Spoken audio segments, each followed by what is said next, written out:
What's up everyone, welcome to the video. We are here breaking down the M&M's Fan Appreciation 400 at Pocono Raceway, aka the Tricky Triangle. And I know racing at Pocono typically isn't the most exciting, but with the next gen car, I'm willing to give it a chance here because I've said that a couple times this year and sometimes the racing does surprise me. So I'm gonna cross my fingers for some solid racing to watch here at Pocono, but nonetheless hoping it's a good one for DFS purposes.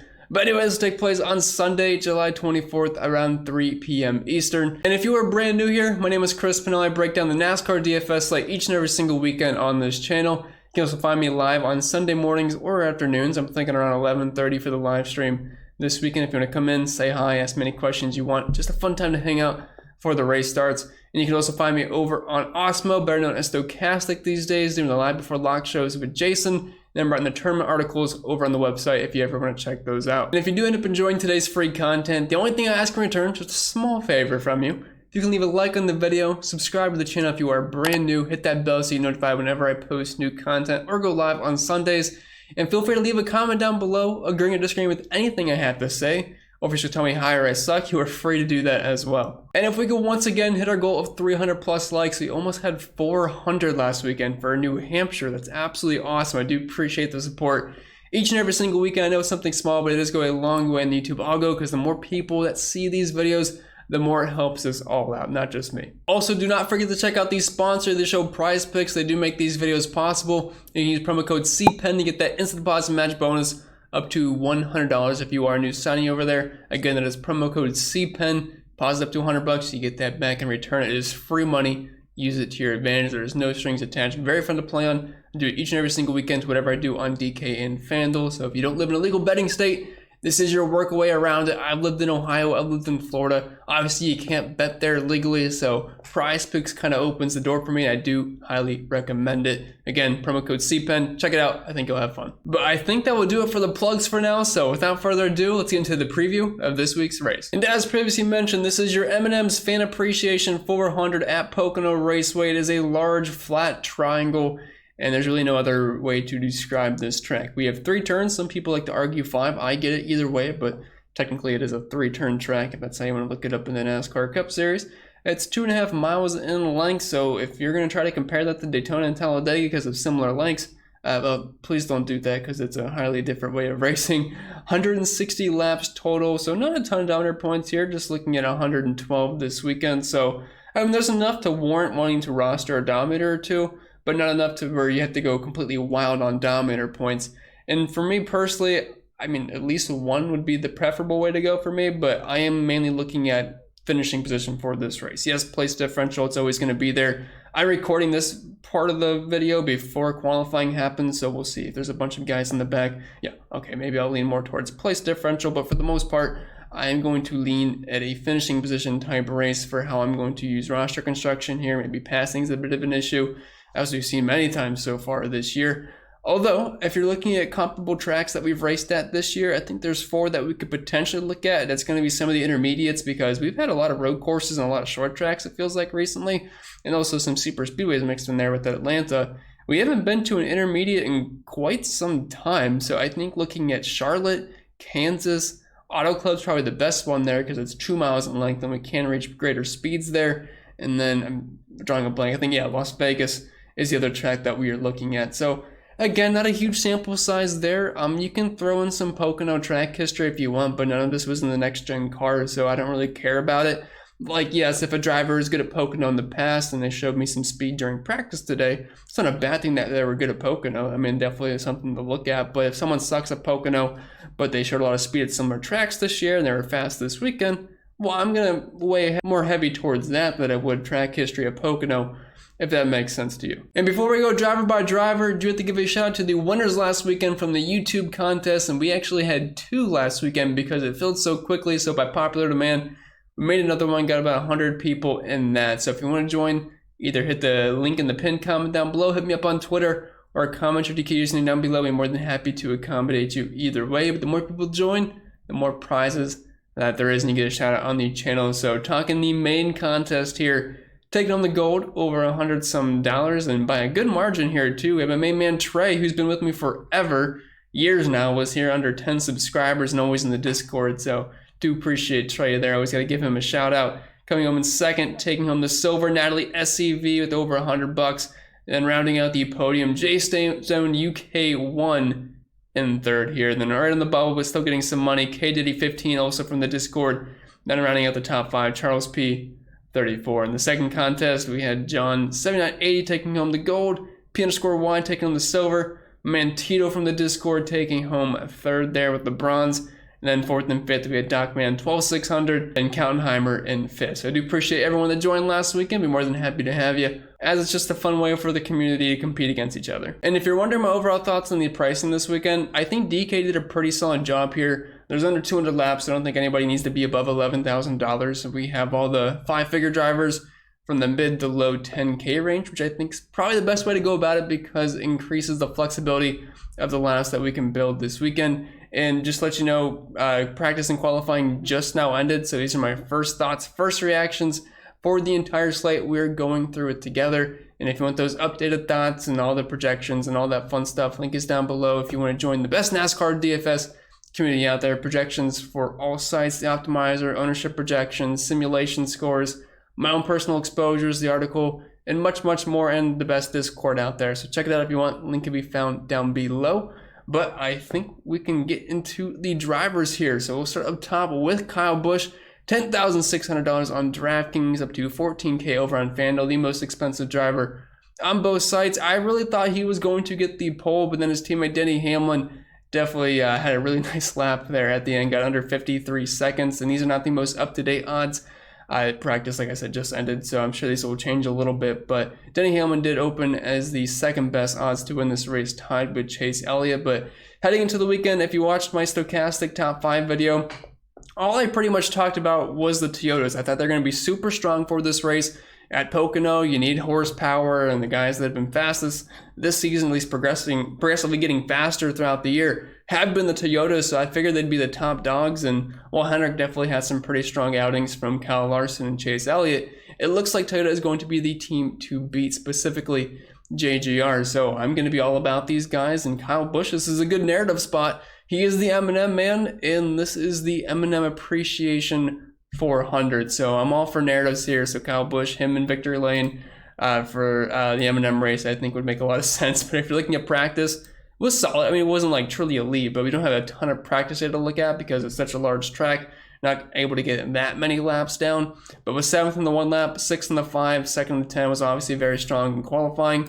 And he happens to be really good at Pocono. I mean, really the two best drivers at Pocono qualified 1st and 2nd. I could really see them finishing the race 1st and 2nd here, but the 2nd most DraftKings points, and obviously overall some very solid numbers. But I don't really care about track history too much. Yes, it's nice if you're good at Pocono, but I mainly care about how have you been so far this year in the next gen car. And if you're looking at Kyle Busch's numbers so far at the intermediates, 2nd at Charlotte, 3rd at Kansas, 4th at Vegas. Wasn't amazing in Auto Club, but JGR did really struggle to start the season, but they've definitely gotten a lot better as it's progressed. And he's got the 3rd most DraftKings points per race at similar tracks, 2nd best average finish, and time for the most top 5s, and a good chunk of dominator points as well. So Kyle Busch, hard for me to bet against this weekend. If I had to pick anybody to win, it's going to be Kyle Busch, but I love all the Toyotas. I think you can play them in cash games, and I'm going to be playing them in tournaments as well. Moving down to Denny Hamlin, our pole sitter, 10-4 over on DK, starting in the pole. Tied for the 2nd best odds to win. I think that probably changes after being on the pole. Maybe he gets bumped up to the favorite, but either way, excellent at Pocono. And the past couple of races at intermediates, 1st at Charlotte, 4th at Kansas, then sucked earlier in the season, but I'm going to give him a pass there. Overall, he's had a pretty strong car. There's a lot of bad luck earlier in the season, but that's definitely gotten a bit better for him. So I think Hamlin's in an excellent spot, although he did lose pit stall selection. So that is something to keep in mind after failing during tech earlier in the day. So something to keep in mind there. Maybe he loses that track position. So I do think I would prefer Kyle Busch over Denny Hamlin, but they should both be two of the best cars in the entire field. I'm fine with either, but if I had to pick between the two, I'm probably going to side with Kyle Busch because I trust his pit crew a little bit more, and he did not lose pit stall selection, which could obviously hurt him. Martin Truex Jr., another JGR car here, $10,300 on DraftKings. He is starting in 8th, so you get a little bit more PD upside. And he's actually our leader in green flag speed now once you remove the road courses and the super speedways and all the other dumb tracks. So once we actually have the real tracks, the short tracks that we've been at, the intermediates and everything else, Martin Truex has actually been the fastest car this year looking at that data set. So you can't not like him. And if you like JGR, you like Toyota, no real reason not to like Truex here. Coming off a dominant race at New Hampshire, 12th at Charlotte, 6th at Kansas, 8th at Las Vegas. And I mean, he's going to be probably not as high owned as Kyle Busch or Denny Hamlin. I have not yet run projections, have not yet run ownership projections. These are just my first thoughts here, but I don't think he's going to be quite as high owned. I mean, he doesn't even have a top 5 at a similar track this year and hasn't really been much of a lap leader, but he's had a fast car, great pit crew, definitely going to be my radar, but maybe more so as a tournament play, because if I'm playing cash games, I probably am going to side with Kyle Busch because I think he's going to be very strong in this race, but I still like Martin Truex quite a bit. Chase Elliott, $10,100. He is starting in 3rd. I was really impressed with what he did in practice, so it's not going to show here. You're just going to see the raw numbers of 10th, 3rd, 1st, and 1st. But he virtually had like 0 fall off in his tires after the long runs from 5 to 10 to 15 laps. Like his lap intervals were pretty similar, so I think that's something to definitely keep an eye on. He could very well win this race, and plus he has been absolutely on fire recently, so I definitely like Chase Elliott quite a bit here. The problem is you have so many good cars starting in the top 5. You have Kyle Busch, you have Denny Hamlin, you have Chase Elliott, and we have Kyle Larson, who we're going to talk about in a little bit. And it's really hard to pick between these guys because I could see them all finishing first at this race. So it's going to be probably pretty equal exposure for me. I'm going to end up being the highest on Kyle Busch, at least that's what I think right now. But Elliott's hard to bet against. He's been super fast recently at all track types, and he's good just about everywhere and carrying very strong momentum. So keeping that in mind, I do like Chase Elliott quite a bit, though. Am I going to play him over Kyle Busch? It's only a $500 price difference. I still might side with Kyle Busch there, but I do like Chase Elliott quite a bit. I love what I saw from him in practice, especially with just about having no fall off. That was very impressive. Ross Chastain, $10,000. He's starting in 21st.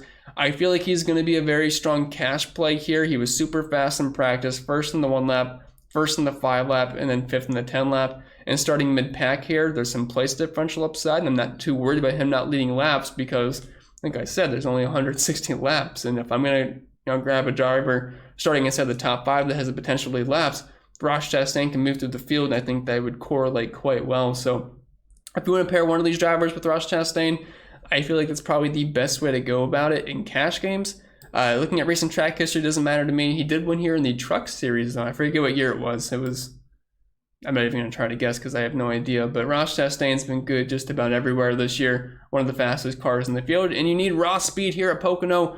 And it's hard to argue against Ross Chastain having the most raw speed this year, at least being top 3 or top 5. So definitely like Ross, averaging the second most DraftKings points per race at these tracks this year. One of the best running positions and by far the most laps led, and also the leader in fast laps as well. So definitely like Ross Chastain. Going to be a cash staple for me this weekend. Moving down to the 9K range, we have Kyle Larson, $9,800. Still very cheap over on DK. Hasn't really moved much over on FanDuel, but he is starting in the top 5. Again, a very strong front 2 rows here. We have Hendrick in the 2nd row and JGR in the 1st row. I'm going to give the edge to Toyota, but I mean, I would not be surprised either way. But Kyle Larson, strong in practice, didn't get much out of him, but was 5th in the 1 lap, obviously strong in qualifying. Was going to win the Pocono race last year before getting a flat tire. I believe it was on the last lap where his teammate Alex Bowman stole the win. But so far this year, I know Kyle Larson hasn't been Kyle Larson, but he's grabbing good finishes at these tracks. 9th at Charlotte, 2nd at Kansas, 2nd at Vegas, and 1st at Auto Club. But he was not a top 2 car in those races. He was just kind of right around there for the end. But I'm not going to dispute that he hasn't been bad or anything this year. I mean, he's been fine. Obviously, averaging the most DraftKings points per race at similar tracks, the best average finish, the best running position, the best driver rating, time for the most wins, time for the most top 5s, and in the top 10 each and every single time. And the dominator points are still there too. So Larson's definitely someone I'm going to have some interest in. I think Hendrick and Toyota or JGR are definitely going to be the top dogs here. So I want to get some exposure to him. Easier to get to him on DraftKings. FanDuel's a little bit tougher there, but I have no problem with Kyle Larson this weekend, which I feel like I haven't said a long time. I can't remember the last time I played Kyle Larson to at least be even to the field or overweight. It's been a long time. So I'm thinking this is going to be one of those weeks where I'm getting back on the train here. Joe Logano, $9,600. He's starting in 14th. You have a little bit of PD there, but the Fords did not impress me whatsoever. So I feel like I'm just going to be very heavy on the Chevys and Toyotas up top, which means I'm probably not going to get to a lot of these Fords at similar price points, Logano and Ryan Blaney. So I'm going to have to pass here. Like, Logano wasn't bad in practice or anything, but I just don't like the Fords this weekend. I'm going to stick with my guns on Toyota and Chevy, so I'll just be underweight on Joey Logano here. And if you're looking at his numbers, intermediates this season, it's not like it's been super impressive anyway. 20th at Charlotte, 17th at Kansas, 14th at Vegas, 5th at Auto Club, but again, that's when the Toyotas were really struggling to start the season. His teammate Ryan Blaney, $9,400. He is starting in 6th. I'd probably be more inclined to play Blaney just because he showed some nice qualifying speed. Obviously, sucked in practice, was 28th there. I don't think he's going to be a 20th place car in practice, but the reason I'd be more inclined to play Blaney is because he's still fighting for the playoffs. Yes, he is 3rd in points, but if we get a couple new winners, which is certainly possible at some of the tracks we have coming up, Blaney's in some trouble. So he definitely has to sell out for a win at some point.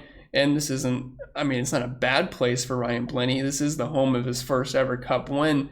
And if you're looking at some of his Pocono numbers, obviously very solid here.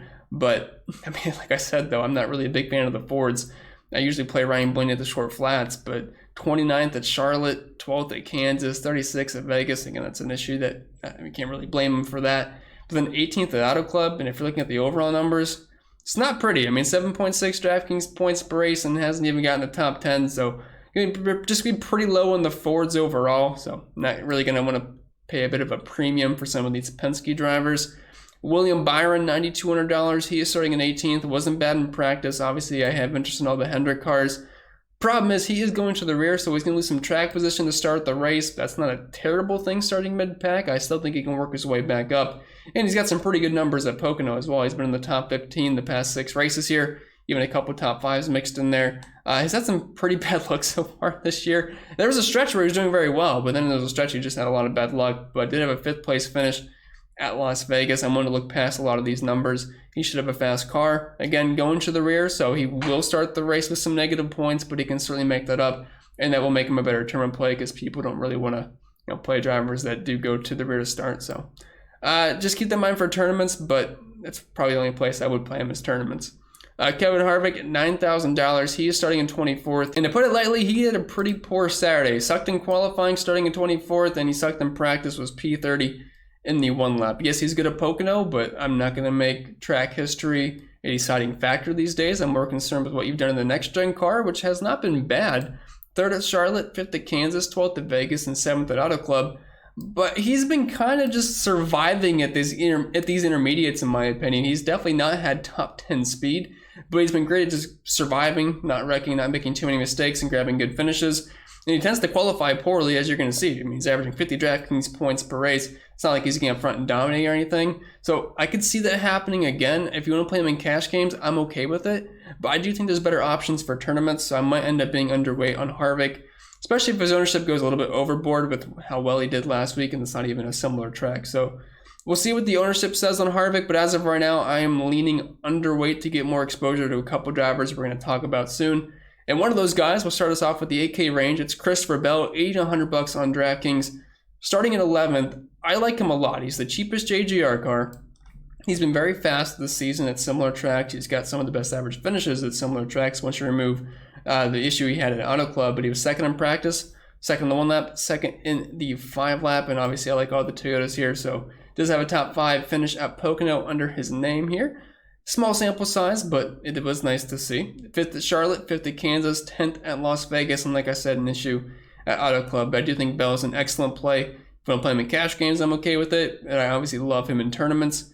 Chase Briscoe, $8,700, pretty cheap over on FanDuel at only $7K. Starting in 13th, did finish 4th at Charlotte. I mean, a lot of crazy things happened at Charlotte, but he did have a pretty solid car. Then 24th at Kansas, 35th at Vegas, 16th at Auto Club. I think he qualified kind of high in my opinion. I don't really see any of the Fords making a ton of noise. Was 20th in the 1 lap in practice, 21st in the 5 lap.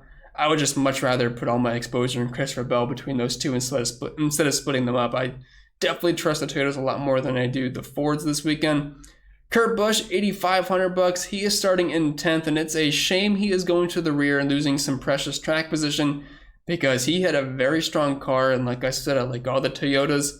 He's basically the 5th JGR car, but he was 4th in the 1 lap, 5th in the 5 lap, 3rd in the 10 lap. I had some pretty high expectations. Now, I still think he can have a solid race. It just sucks that he has to work his way through the field. But fortunately enough for us, it's not a race where you really need dominator points too much. So as long as he's there by the end of the day, you'll take that from Kurt Busch. Again, it sucks he's going to lose some track position, But this could be a blessing where it lowers his ownership and it makes him a really good tournament play because I definitely want some exposure to Kurt. Tyler Reddick, $8,300. He's starting in 16th. Didn't get a ton from him in practice, was 8th in the one lap, but that's kind of about all we got. If we're looking at some of his finishes at similar tracks, 6th at Charlotte, 30th at Kansas, 7th at Vegas, and 24th at Auto Club. So we kind of have a pattern here of bad, good. So I guess if we're going by patterns, he's due for a bad race. That's not real analysis there. Starting in 16th, I think he's an okay play, but I'm not going to get super excited about playing Tyler Reddick. But I think whatever my ownership lands on him in the optimizer, like whatever it spits out to me, I'll probably be happy with it, but I can't envision myself going my way to play Tyler Reddick. Alex Bowman, $8,100, starting in 17th. I'm sure a lot of you got burned by him last weekend. I did as well. I played him in one of my 3 max builds. Ty Dillon was in that one as well, and it ruined a nice Chase Elliott, Truex, and Kevin Harvick lineup that I had. Very unfortunate there, but I'm willing to go back to the well. He's the most recent winner at Pocono. Well, if you exclude the second race, he's one of the most recent winners at Pocono. Won there last season, was top 10 in practice.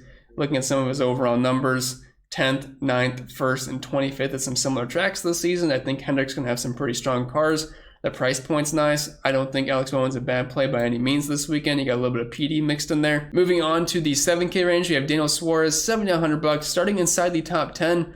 But looks like he's got some speed. Obviously, his teammate Ross Chastain was super fast, and he put up a P3 in the one lap in practice. Hasn't quite had the finishes at these tracks this year, but has had some bad luck. I believe it was the Charlotte race where he was super fast, ripped through the field a couple of times, ended up having an issue, finished 25th, but I still think he scored like 40 points in that race, and 33rd at Kansas, 37th at Vegas, but finished 4th at Auto Club. I think Daniel Suarez is a fine play. Definitely a pivot off of guys like Bowman and Eric Jones who are going to carry some more ownership in my opinions. I do think Suarez is a fine play just based off the speed that he showed. Eric Almirola, $7,800, starting in 12th. Really good at Pocono, actually. Like one of the better drivers here, especially for his price point. Been in the top 20 every single time the past couple seasons. Couple top 5s mixed in there, and in the top 10 half the time in a really good running position.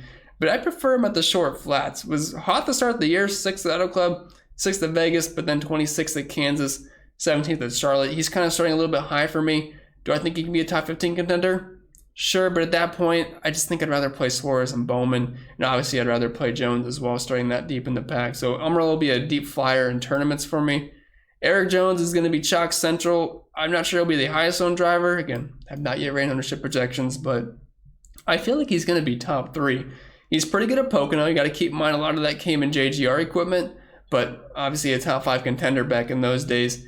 Has had some poor finishes, but also has had some pretty good finishes. 14th at Charlotte, 32nd, 31st, but then 3rd at Auto Club earlier in the season when he was super fast in that race, which I think is probably our best comp to what we're going to see at Pocono, but that was so long ago, a lot of things have changed. Obviously, JGR sucked those days, and then they've gotten better, so just things to keep in mind. Don't get too caught up in some of these numbers because it's a very small sample size. But Jones was super fast in practice. He just happened to hit the wall during his qualifying run, but I still think his car is going to be very solid. 6th in the 1 lap, 4th in the 5 lap, starting at 34th. Basically, the only way he's not optimal is if he wrecks or he just is kind of mediocre, finishes like 25th, and guys like Suarez finish top 5 or Bubba Wallace finishes top 5, which I think the chances for Jones being optimal is a lot higher than them. I like them in tournaments, but if you're playing cash games, yeah, I'm going to have a lot of Eric Jones. Obviously, you're going to lock him in cash games, and then in tournaments, I'm still going to probably have a lot of Eric Jones. Bubba Wallace, $7,500. He is starting in 7th. Don't forget about Bubba. I mean, I know a lot of people, every single time we like Toyota, we like JGR, we like his teammate Kurt Busch, we kind of forget about Bubba because obviously he's not the best driver out there, but he's still in a pretty good car. 12th in the 1 lap in practice. Finished top 5 at Pocono last year. Also had a 14th place finish mixed in there. 10th at Kansas when all the Toyotas were super fast. I could see something similar happening again. It was very strong last week when the Toyotas were strong. I think Bubba Wallace can kind of hang around the top 8, top 10 for the majority of the day, and that definitely makes him playable in tournaments. I don't want to say anything for certain, but I could see myself having more Bubba Wallace compared to guys like Keselowski and Austin Cindric. And speaking of those guys, Keselowski, not a bad driver at Pocono, but that was in Penske equipment. Things have changed these days. His finishes of 30th, 14th, 24th, and 27th at some of the larger tracks this season, and then 22nd and 14th in practice. Starting in 26th, though, I mean, it makes him viable because not a lot of things have to go right for him to be a solid DFS play. But I'm also worried you kind of qualified around where he's going to finish and going to be like a 22nd to 25th place guy, which would cap his upside. We just have a decent floor there. Austin Cindric, $7,200 starting in 20th, 15th in practice in the 1 lap, then 12th in the 5 lap. Looks like he's got a little bit of speed this weekend, but I'm kind of down on the Fords for the most part. 11th at Kansas was nice, and 12th at Auto Club. It's one of those guys where I'm not going my way to play Cindric, but whatever the optimizer spits out at me, like if it's 7%, I'll take it. If it's 12%, I'm fine with it. So not a real big stance on Austin Cindric this weekend. Austin Dillon, $7,000. He is starting in 15th. Typically a top 20 guy at Pocono at the intermediates this season. 22nd, 13th, 11th, and 2nd. Kind of starting a bit high, though. I wish he was starting a little bit further back. 18th in the 1 lap in practice, 13th in the 5 lap. Probably going to finish right around where he starts, if not lose a couple spots. But I don't think he's a terrible play, but I'd probably rather get to a guy like Bubba Wallace, to be honest, because I think he's got a lot better speed. Dropping down to the 6K range, we have Chris Buescher, $6,800. He is starting in 5th. And similar to Denny Hamlin, he did fail tech twice, so he did lose pit stall selection, so that is unfortunate for him. But I still think at his price point, showed some speed in qualifying, and he's been very good in recent weeks. Obviously, it wasn't that great last weekend. 17th in the 1 lap in practice, 10th in the 5 lap, 4th in the 10 lap, but you got to keep in mind only 5 drivers ran a 10 lap in practice, so you can't really put too much into it. But I'm kind of down on the Fords overall, but Buescher's just been sneaky good the past couple months now, and typically always a top 20 guy at Pocono. The problem is starting in 5th, you need a lot more than a top 20. You kind of need him to hang around the top 8 and pick up some fast laps along the way because you got a lot of PD guys mixed in here. So I'll have limited exposure to Chris Buescher, but not a full fade for me. Ricky Stenhouse Jr., $6,600. I have basically faded him at all the flat tracks this year, but those have been short flat tracks. At the intermediates, Stenhouse has actually been pretty good. 7th at Charlotte, 8th at Kansas, almost top 20 at Vegas, and then 10th at Auto Club earlier in the season. And practice wasn't terrible for Ricky either. Top 20 in the 1 lap, and then top 10 in the 5 laps. I don't think he's a bad play. Like I said, I've been avoiding him at flat tracks, but they've been all at short flat tracks, so I think at Pocono makes a bit of a difference there. Michael McDowell, $6,500. He is starting in 25th, 21st in the 1 lap in practice. Typically a top 20 contender at Pocono. Finished 8th at the most recent intermediate at Charlotte, but that was basically the Daytona 500, so I'm not going to say he was the 8th best car, but he's definitely capable of getting a top 20. Not a terrible price point. Don't think he's a bad play. Cole Custer, $6,300. He's starting in 32nd. And this could be a bit of a trap play here because I think people will flock to Custer for cheap in cash games, which is fine. I don't really care if you play him in cash games. But in tournaments, he was slow. He was the 3rd worst car in the 5 lap. I know it says 19 there, but only 21 cars ran a 5 lap in practice. And 33rd in the 1 lap. The Fords are slow. The Stewart-Haas racing cars are just slow overall in practice. I don't have high hopes for Cole Custer, so this could be a bit of a trap play here. I'd be very careful. But again, at the same time, starting in 32nd, as long as he doesn't wreck, he's probably going to contend for a top 25. I mean, he finished 21st at Charlotte, 22nd at Kansas, and 11th at Auto Club. Again, things have changed. It's been a while since we've been at these tracks, but I mean, I am a little bit worried about Cole Custer being a bit of a trap play there.